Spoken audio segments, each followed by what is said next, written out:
Je suis Denise Nyakeru, la cadette d'une famille de 8 enfants, dont 4 filles et 4 garçons. Je suis orpheline de père et de mère depuis l'âge de 9 mois. Je ne les ai pas connus.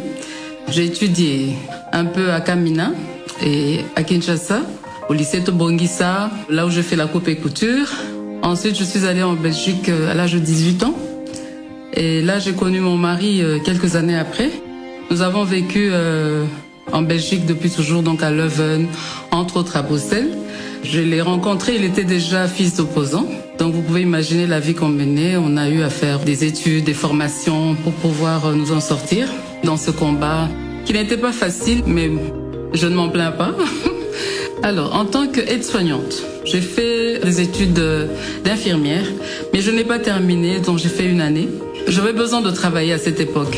En tant que soignante, tout simplement, je travaillais dans différentes maisons de repos, dans des hôpitaux.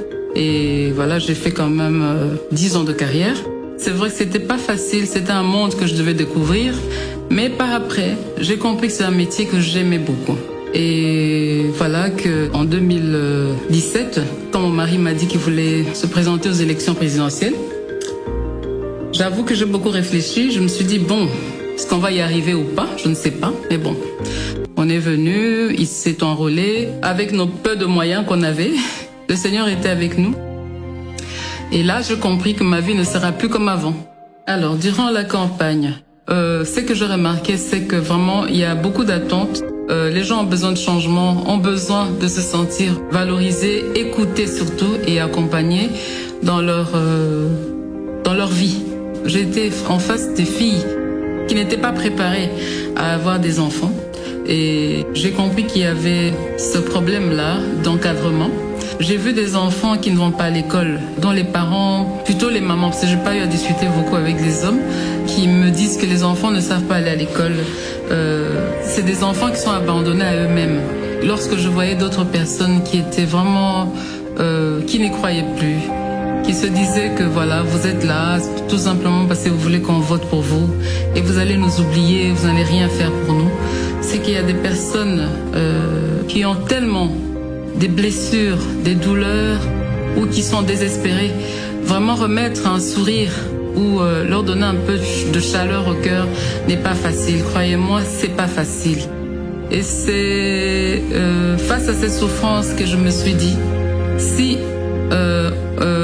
on gagne ces élections, et même si on les gagnait pas, je pouvais faire quelque chose, venir en aide aux personnes désespérées, en particulier les femmes. À titre illustratif, un enfant sur 10 meurt avant d'atteindre l'âge de 5 ans. Le saviez-vous?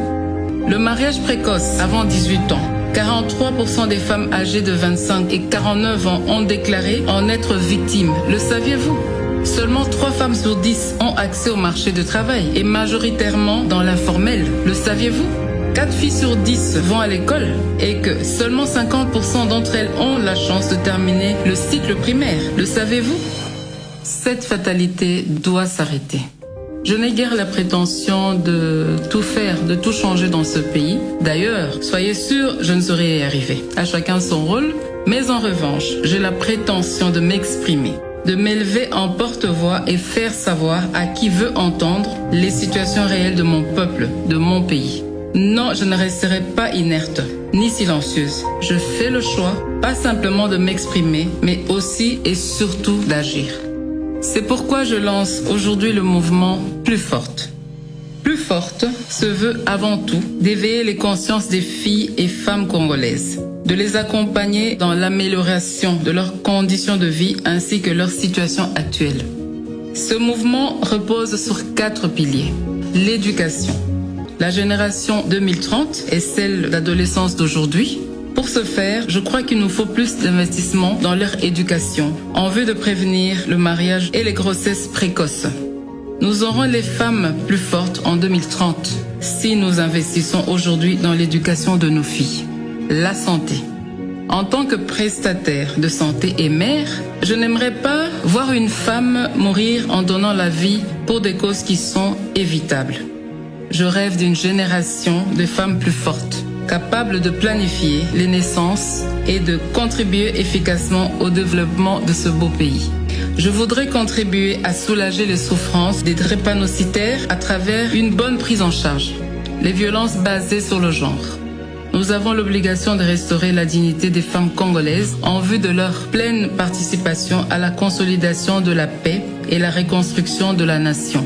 Un système de protection sociale devrait permettre d'assurer la prévention et une prise en charge des victimes. Le développement des centres d'accompagnement des femmes et des filles victimes devait être une de nos priorités. L'autonomisation. Quand une femme est autonome, c'est toute la société qui en bénéficie. Encourager les initiatives des femmes entrepreneurs et accompagner les activités génératrices des revenus des femmes et jeunes filles vulnérables contribueront à les rendre plus fortes dans le développement harmonieux du pays. Mes chères dames, en tant que première dame, mère de 4 filles, je m'engage à ce que vos problèmes ne soient plus inconnus. Je m'engage à être la porte-parole de vos différentes causes. Et j'invite donc toutes les couches de la population, toutes les classes sociales à se joindre à moi pour que, ensemble, avec amour, nous puissions écrire l'histoire de notre pays et façonner la femme congolaise de demain. C'est au travers de l'effort collectif que la saveur du résultat est agréablement ressentie. Ce sera donc avec l'adhésion de tous et de chacun que nous pourrons prétendre être d'un apport réel au changement attendu avec des femmes congolaises plus fortes. Ensemble, plus fortes.